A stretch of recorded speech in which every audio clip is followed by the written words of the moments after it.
वालेकुम dear student, आज की इस इम्पोर्टेंट वीडियो में हम डेवलपमेंटल साइकोलॉजी के यूनिट प्री स्कूल चाइल्ड के बारे में पढ़ेंगे, जो कि हमारे पास डेवलपमेंटल साइकोलॉजी का एक इम्पोर्टेंट यूनिट है। तो आज की इस वीडियो में हम ये पढ़ेंगे कि जो हमारे पास 2 से लेके 5 साल तक के बच्चे होते हैं, तो उनमें किस टाइप की साइकोलॉजिकल, साइकोसोशल, कॉग्निटिव और साइकोलॉजिकल डेवलपमेंट कौन कौन सी हमारे पास इस एज के बच्चों में आती हैं। तो आज की इस वीडियो में हम ये एक्सप्लेन करेंगे और इसी के साथ इस यूनिट के जो इम्पोर्टेंट पॉइंट्स हैं जो एग्जाम्स में आ सकते हैं, तो उसको भी हम मेंशन करेंगे। इस यूनिट के हमारे पास 2 पार्ट हैं।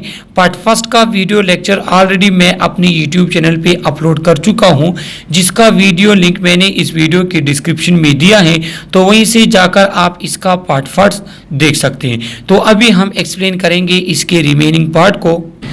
तो अब हमारे पास है language development. Young children understanding some time gets ahead of their speech as child go through early childhood their grasp of rules of language increases.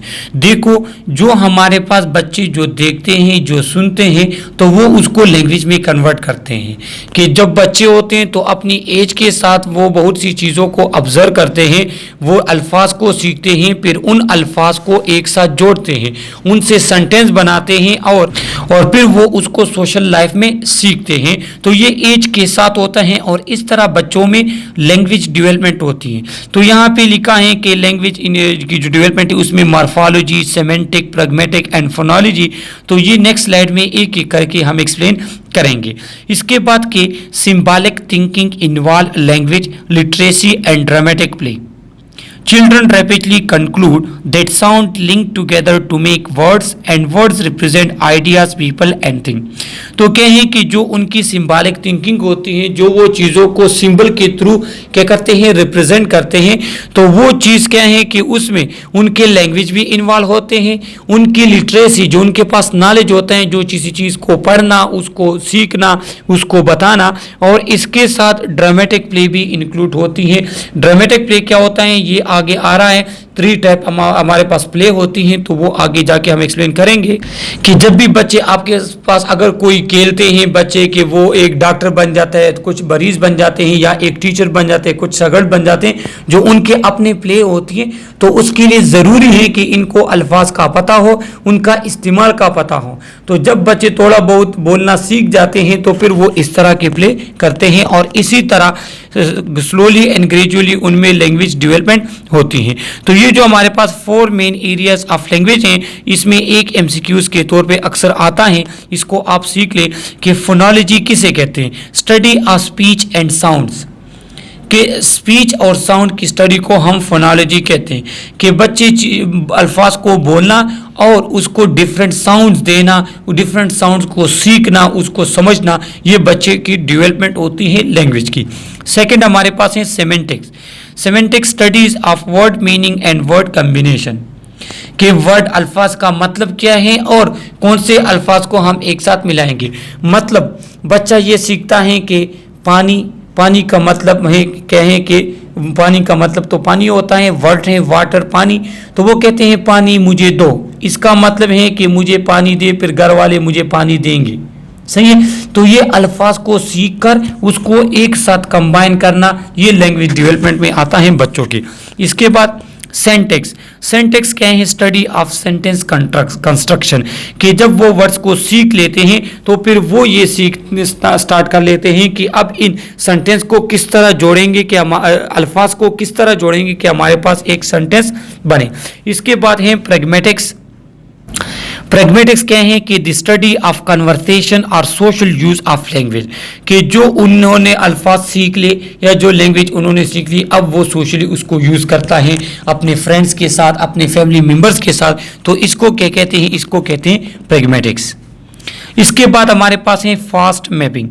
Fast mapping किसे कहते हैं, देखो मैं आपको आसान अल्फाज में समझा दूँ कि जब आप बच्चों के सामने कोई बात करते हैं या बच्चों के सामने कोई एक्शन परफॉर्म करते हैं और वो उसको सीख लेते हैं और वो आपकी नकल उतारते हैं, तो इसको कहते हैं फास्ट मैपिंग। इसलिए कहते हैं कि माहौल का बच्चों पे इंतहाई ज़्यादा असर होता है। जब वो इस तरह के माहौल में होंगे जहाँ पे गाली गलोच होंगे, बुरा भला कहेंगे, तो बच्चे भी उस तरह सीखते हैं। या अगर आप उसको दीनी या अच्छे माहौल में अगर उसकी परवरिश होती है तो वो फिर वही अच्छी बातें सीखते हैं। As they advance in age and as they continuously interact with people, preschool children expand rapidly in their vocabulary through fast mapping. जितना वो लोगों के सामने होंगे, लोगों के साथ होंगे, उनसे वो चीज़ें सीखेंगे, उनसे वो अल्फाज सीखेंगे, उनके मतलब सीखेंगे फास्ट मैपिंग के थ्रू। अब फास्ट मैपिंग क्या है कि a process by which a children observe the meaning of new words after hearing its once और ट्वाइस इन कन्वर्सेशन। जब वो कोई और बोल रहा है, वो एक दो अल्फाज जो हैं वो सुन ले, सही है, वो सुन ले, तो फिर क्या होते हैं कि फिर वो उसको बोलना स्टार्ट करते हैं, फिर वो खुद उसको यूज़ करते हैं। Pre school children combine syllables into words and word into sentence in an increasingly sophisticated manner. क्या होते हैं कि वो अल्फाज को सीखते हैं, उन अल्फाज को मिलाते हैं, उनको सेंटेंस में कन्वर्ट करते हैं और वो उस तरह उसको अपने लाइफ में यूज़ करते हैं। तो इसको कहते हैं फास्ट मैपिंग, कि किसी और की कन्वर्सेशन अल्फाज को सीखना फिर उसको इस्तेमाल करना। अब हमारे पास 3 टाइप ऑफ प्ले हैं जो स्टार्ट में मैं आपको बता रहा था कि मैं आगे समझाऊंगा। Functional play, this type of play is sensory motor approach in which a child learn the nature of his or her surrounding। क्या होते हैं कि ये हमारे पास एक ऐसा अप्रोच है जिसमें बच्चा अपनी सेंसेस और मोटर रिस्पांस को यूज करता है। सेंसेस चीज़ों को समझना, उस पर थिंकिंग रीजनिंग करना, और मोटर फिर उसके मुताबिक अपना जो मतलब अपने हाथों वगैरह को मूवमेंट देना। किस तरह के एग्जाम्पल के थ्रू आपको समझ आ जाएगा कि बच्चे कुआं खोदना, मतलब सुराख बना लेते हैं मिट्टी के ज़मीन में, उसके बाद रेत में सुराख बनाना, फिर उसको बंद करना, पानी के साथ खेलना, बाहर जाकर पे खेलना, इधर उधर भागकर खेलना। तो ये क्या है, ये इसके फंक्शनल प्ले में आता है, सही है। अब ये सेंसेस यूज़ करेगा कि मैंने यहाँ पे जो है रेत में सुराख बना लिया। अब फिर क्या सेंसेस उसने यूज़ किए, सुराख बनाया जिससे उसको सेटिस्फेक्शन मिलती है, और उसने क्या, उसने अपने हाथ यूज़ किए। तो इसको कहते हैं सेंसरी मोटर अप्रोच। दूसरा हमारे पास है कंस्ट्रक्टिव प्ले। कंस्ट्रक्टिव प्ले में क्या है कि describe children combining piece such as with blocks. The purpose of this type of play is to make something and work out a problem। सही है। तो ये क्या है कि इसमें बच्चा एक दो चीज़ें, छोटी छोटी चीज़ें ब्लॉक रखकर एक बड़ी चीज़ बना लेना। तो ये क्या है, ये कंस्ट्रक्टिव प्ले में आते हैं, और इससे बच्चा ये सीखता है कि जब भी कोई प्रॉब्लम होगी तो उसके लिए हम एफर्ट करेंगे और छोटा छोटा करके, थोड़ा थोड़ा करके उस प्रॉब्लम को हमने सॉल्व करना है। तो ये आता है कंस्ट्रक्टिव प्ले में। इसके बाद है dramatic play. The child pretend to be someone as, for example the teacher or doctor। this type of play does not require any social interaction with other children। इसमें ऐसा होता है कि बच्चा अपने आप को या डॉक्टर प्रिटेंड करता है या टीचर प्रिटेंड करता है और एक ड्रामे की शक्ल में वो खेलता है। तो इसको कहते हैं ड्रामेटिक प्ले। और यहाँ पे इम्पोर्टेंट बात ये कही है कि this play does not require any social interaction with other children. मतलब ये कि ये बच्चा किसी और से नहीं सीखता, ये बच्चा खुद ब खुद उसमें ये जो है स्किल्स वगैरह आ जाती हैं और वो इस तरह ड्रामेटिक प्ले को परफॉर्म करता है। इसके बाद हमारे पास आ जाता है games with rules. Game with rules encompass cooperative play often with winners and loser. Games and rules किसे कहते हैं कि छोटे बच्चे जब मतलब हर एज के अपने गेम्स होते हैं, जैसा बच्चा बढ़ता है उसके गेम्स भी चेंज होते हैं। तो क्या है कि गेम्स के थ्रू बच्चा ये सीखता है कि किस तरह हमने कंबाइन होके, किस तरह 1 2 3 4 5 जो बच्चे हैं वो कंबाइन होके एक चीज़ को एक साथ खेलते हैं, जिसमें उनके पास उनके यहाँ जो है कोऑपरेशन वगैरह के स्किल्स आते हैं। इसके बाद एक विनर होता है, एक लूज़र होता है। तो लूज़र, एक दफ़ा आपने एक गेम को लूज़ किया, उसके बाद क्या है, उसके बाद आप कोशिश करेंगे कि नेक्स्ट टाइम आप क्या करें, उसको विन करें। तो ये जो है क्या है, ये गेम्स एंड रूल्स के थ्रू ये स्किल्स बच्चों में आते हैं और ये डेवलपमेंट बच्चों में होती है। These games are distinguished by child controller rules। Child begin the game with rule stage at about age of 5। देखो 5 ईयर से पहले तो बच्चे इधर उधर चीजों को फेंकना ये और वो, मतलब उसके गेम्स के कुछ रूल्स नहीं होते। जब 5 साल से बच्चे बढ़ते हैं तो उसके फिर रूल्स होते हैं, मतलब अगर एक लूजर है तो वो खुद को लूजर मानेगा, एक विनर है तो वो विनर करेगा, एक बच्चे की बारी होती है उसके बाद दूसरे की, तीसरे की, फिर वो क्या होते हैं, वो फिर रूल्स के मुताबिक क्या करते हैं, उस गेम को प्ले करते हैं। अब अगर बच्चा हमारे पास ऐसा है कि 7, 8, 9 साल का है और वो इस तरह के गेम्स एंड रूल्स इन चीज़ों का आदी नहीं है, तो फिर उसकी डेवलपमेंट में प्रॉब्लम होगी, क्योंकि गेम्स प्ले, ये जो स्पोर्ट्स वगैरह जो होते हैं ये भी लाइफ का एक इम्पोर्टेंट हिस्सा होते हैं। इसके बाद हमारे पास Erikson stage of psycho social development. जिस तरह के इस साइकोलॉजी के स्टार्ट लेक्चर्स में जो मैंने अपने यूट्यूब चैनल पे अपलोड किए हैं, वहाँ पे हमने जो है चाइल्ड के डेवलपमेंट में जो साइको सोशल डेवलपमेंट है उसमें एरिक्सन के अपने स्टेजेस हैं, तो वो हमने एक्सप्लेनेशन के साथ वहाँ पे एक्सप्लेन किए हैं। अब यहाँ पे जो Erikson stage of psycho social development का इनिशिएटिव वर्सेस गिल्ट हमारे पास आता है कि इस एज के बच्चों में ये स्टेज ऑफ डेवलपमेंट होती है। तो इसमें क्या होते हैं, एक इनिशिएटिव है, एक गिल्ट है। इनिशिएटिव ये है कि जब आप बच्चे को बचपन में अगर आप उसको सपोर्ट करते हो, घर वाले उसको सपोर्ट करते हैं, उसको कोई चीज़ में अगर वो स्टार्ट करता है किसी चीज़ का, आप उसमें उसको सपोर्ट करो, मोटिवेट करो, तो वो फिर इनिशिएटिव बन जाते हैं, वो फिर नई नई चीज़ों को करना सीखता है। लेकिन अगर आप बच्चे को रेजिस्ट करते हो, उस हर छोटी बात पे आप उसको रोकते हो, टोकते हो, तो उसमें गिल्टी सी आ जाती है, फिर वो लाइफ में कुछ नया नहीं कर सकता। तो initiative versus guilt is the third stage of Erikson theory of psychosocial development. This stage occur during the preschool year between the age of 3 and 5। तो जो हमारे पास इनिशिएटिव वर्सेस गिल्ट स्टेज है, ये थर्ड स्टेज है Erikson psychosocial development का। इसमें क्या होता है, इसमें हमारे पास प्री स्कूल चाइल्ड 3 से लेके 5 साल तक के बच्चे इसमें आते हैं। During the initiative versus guilt stage children begin to exert their power and control over the world through directing play and other social interaction. इसमें ऐसा होता है कि बच्चे की जो पावर होती है, जो वो एनर्जी होती है, वो प्ले और सोशल इंटरेक्शन के थ्रू वो उस वर्ल्ड में अपनी लाइफ में उसको प्रेजेंट करता है, उसको शो करता है। Children need to begin exerting control and power over the environment by taking initiative, by planning activities, accomplishing tasks and facing challenges। बच्चे क्या होते हैं कि environment को कंट्रोल करने के लिए, उसमें अपने आप को प्रेजेंट करने के लिए वो क्या करते हैं, वो चीज़ों को सीखता है, वो चीज़ों पे इनिशिएटिव लेता है, वो डिफरेंट एक्टिविटीज परफॉर्म करता है, वो अपने लिए डिफरेंट टास्क रखता है, डिफरेंट प्रॉब्लम को फेस करता है और उसके बाद वो चीज़ों को अपने लिए एक चैलेंज रखता है और फिर कोशिश करता है कि वो उस चैलेंज को क्या करे, उस चैलेंज को वो कंप्लीट कर ले। तो ये है हमारे पास इनिशिएटिव कैरेक्टरिस्टिक्स। इसके बाद हमारे पास क्या है कि During this stage, it is important for caregiver to encourage exploration and to help children make appropriate choices। तो ये बात मैंने आपको बता दी कि इस स्टेज में अगर उसके जो फैमिली या जो उसके केयरगिवर है, अगर वो उसको सपोर्ट करे, वो उसको क्या करे कि वो अप्रोप्रिएट चॉइस उसमें बच्चों को इनकरेज करे, उनको मोटिवेट करे, उनको सपोर्ट करे।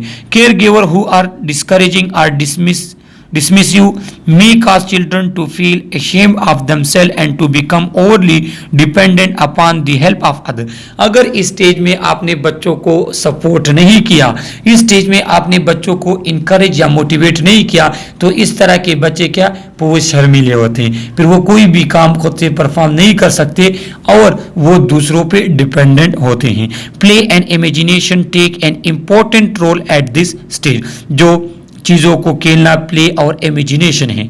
इमेजिनेशन क्या है कि चीज़ों को जहन में रखना, चैलेंजेस वगैरह, इन चीज़ों के बारे में सोचना, टास्क वगैरह बनाना, तो ये चीज़ें क्या है, ये एक इम्पोर्टेंट, इंतहाई इम्पोर्टेंट है इस स्टेज में। तो ये आप MCQs के लिए याद रख लें कि play and imagination take an important role in which stage of Erikson. तो वो हमारे पास इनिशिएटिव वर्सेस गिल्ट, ये इम्पोर्टेंट MCQs हैं। इसके बाद children have their sense of initiative reinforced by being given the freedom and encouragement to play। When effort to engage in physical and imaginative play are stifled, by caregiver, children begin to feel that their self-initiated effort are a sort of embarrassment. Success in this stage lead to sense of purpose, while failure result in sense of guilt. कहें कि अगर stage में आपने बच्चे को encourage नहीं किया तो फिर वो क्या सोचेगा, फिर वो ये सोचेगा कि ये जो मैं काम कर रहा हूँ या ये जिस चीज़ के मैंने एक्शन लिया है या जिस चीज़ पे मैंने इनिशिएटिव लिया है इसका नतीजा गलत आएगा, फिर वो कोई भी काम खुद से परफॉर्म नहीं करता। जो उसको कामयाबी मिलती है तो उसको sense of purpose leads to sense of purpose कि हाँ जो इनिशिएटिव या जो चीज़ मैंने जहन में रखी थी उसका फ़ायदा है। अगर फेल्यूर आता है तो उससे फिर क्या वो बच्चे में मायूसी आती है और वो आगे बढ़ नहीं सकता। इसके बाद एक इम्पॉर्टेंट स्लाइड है कि influence of Pir in personality development. ये तो सबको पता है कि जो है दोस्तों का इंसान के नेचर, इंसान की आदतों पे बहुत ज़्यादा असर होता है। तो ये है कि फ्रेंड्स का पर्सनैलिटी डेवलपमेंट पे क्या इन्फ्लुएंस होता है। पीर defined option available for leisure time. Pirs किसे कहते हैं कि वो दोस्त जो आपके फरागत में जब आप फ्री होते हो तब वो आपके साथ होते हैं, आपके साथ बातें करते हैं, गपशप लगाते हैं। Peers serves as role model for acceptable behaviour.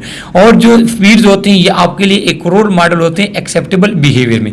मतलब आपका एक दोस्त वो अच्छे तरीके के साथ पढ़ता है, उसके अच्छे मार्क्स आते हैं तो ये अब फिर आपके लिए रोल मॉडल होते हैं। फिर आप उसी की तरह मेहनत करते हो और स्टडी करते हो, उस चीज़ों को अचीव करने की कोशिश करते हो।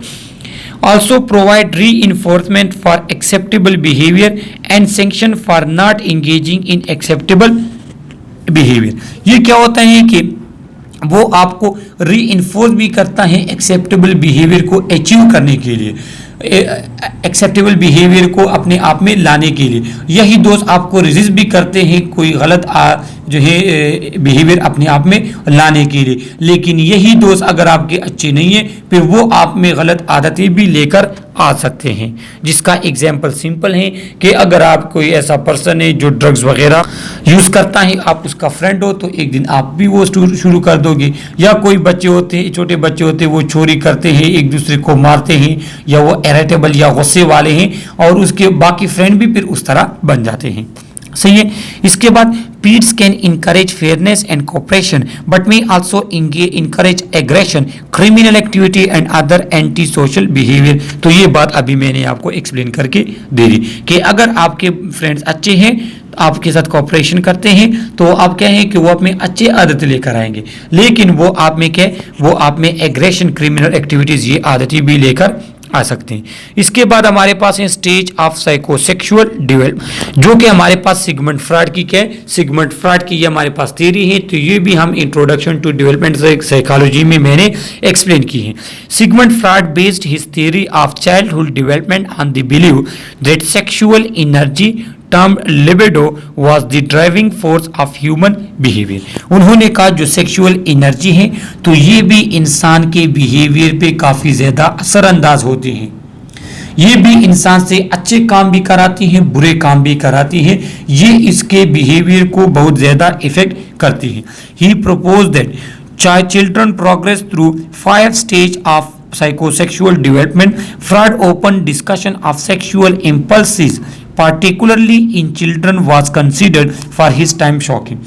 क्या कहा उन्होंने? कहा कि जो सेक्सुअल एक्टिविटी है या सेक्सुअल बिहेवियर है, जो सेक्सुअल आपके पास एनर्जी होती है, ये क्या है, ये आपके डेवलपमेंट पे काफ़ी असरअंदाज होती है। और छोटे बच्चों के लिए इस तरह सेक्सुअल ये थ्योरी वगैरह प्रपोज करना ये उस टाइम में इंतहाई शॉकिंग था, ये एक नई सी बात थी, इंतहाई अजीब बात थी। तो ये क्या है, ये उसकी साइकोसेक्सुअल की जो हमारे पास थ्योरी है, तो ये इसके स्टेजेस हैं जो इंट्रोडक्शन टू डेवलपमेंटल साइकोलॉजी में मैं एक्सप्लेन कर चुका हूँ। अब जो हमारे पास प्री स्कूल चाइल्ड होते हैं तो वो ये 2 स्टेज में आते हैं, तो इन 2 स्टेज को अभी हम एक्सप्लेन कर लें। पहला हमारे पास है एनल स्टेज, जिसमें 18 मंथ से लेके 36 मंथ तक के बच्चे आते हैं। तो इनका जो main side of pleasure and gratification होता है वो एनस होता है। एनस जिसमें क्या करते हैं, वो बाउल कंट्रोल, ब्लैडर कंट्रोल ये सीखते हैं।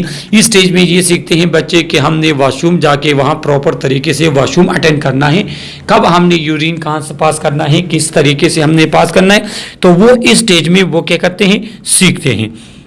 Key is the struggle for control. If toilet training is difficult, child may become anally fixated and may not pass beyond anal stage. क्या होते हैं कि अगर इस स्टेज पे बच्चे की डेवलपमेंट नहीं हो जाती तो फिर क्या होता है, फिर वो मतलब उसकी एज ज़्यादा भी होती है, लेकिन क्या अक्सर हम देखते हैं कि बच्चे जो हैं वो यूरिन पास कर लेते हैं बेड वगैरह पे, हालांकि उनकी एज बड़ी होती है, तो फिर वो ये होती है कि वो इस स्टेज से सही डेवलपमेंट उसकी नहीं हुई, उनका ये स्टेज फेल हुआ है, उन्होंने इस स्टेज में टॉयलेट ट्रेनिंग सीखी नहीं है, तो इस वजह से वो क्या है, इस वजह से फिर आगे फर्दर लाइफ में उसको फिर डिफिकल्टीज आती हैं. इन एडल्ट दिस में manifest itself as obsessive compulsive personality disorder. और एडल्ट में आपके पास फिर क्या है, इस तरह के डिसऑर्डर आते हैं, ऑब्सेसिव कंपल्सिव पर्सनैलिटी डिसऑर्डर्स आते हैं कि वो चिड़चिड़े होते हैं, वो इरिटेबल होते हैं, छोटी छोटी बात पे वो गुस्सा करते हैं. सही है. इसके बाद हमारे पास है फेलिक स्टेज. फेलिक स्टेज एज 3 to 5 है कि main site of pleasure and gratification जो है वो क्या है, वो जेनिटल्स हैं. तो इस स्टेज में क्या होते हैं, जो उनका ग्रेटिफिकेशन या खुशी या प्लेजर की जो होते हैं वो जेनिटल्स होते हैं. तो इसमें क्या है, इसमें जो मेल बच्चे होते हैं तो वो इस फेयर में होते हैं कि उनके जेनिटल आर्गन को कोई नुकसान ना पहुंचे, उसमें कोई प्रॉब्लम ना आ जाए, और उनमें आर्डिपल कम्प्लेक्स आ जाता है. आर्डिपल कम्प्लेक्स क्या होते हैं कि अगर वो लड़का है, मेल चाइल्ड है, तो उसकी अट्रैक्शन मदर की साइड हो जाती है, मदर से ज़्यादा हो जाती है, और अगर वो लड़की है तो उसकी अट्रैक्शन फादर से ज़्यादा होती है. तो ये फेलिक स्टेज आता है. सही है, जिसको आर्डिपल कॉम्प्लेक्स भी कहते हैं. तो ये हमारे पास क्या है, तो ये प्री स्कूल चाइल्ड का रिमेनिंग पार्ट था. इसमें कोई भी क्वेश्चन हो थ्रू कमेंट आप हमसे पूछ सकते हैं. सब्सक्राइब करें आप हमारे चैनल को, लाइक करें हमारे वीडियोस को. Okay, thank you.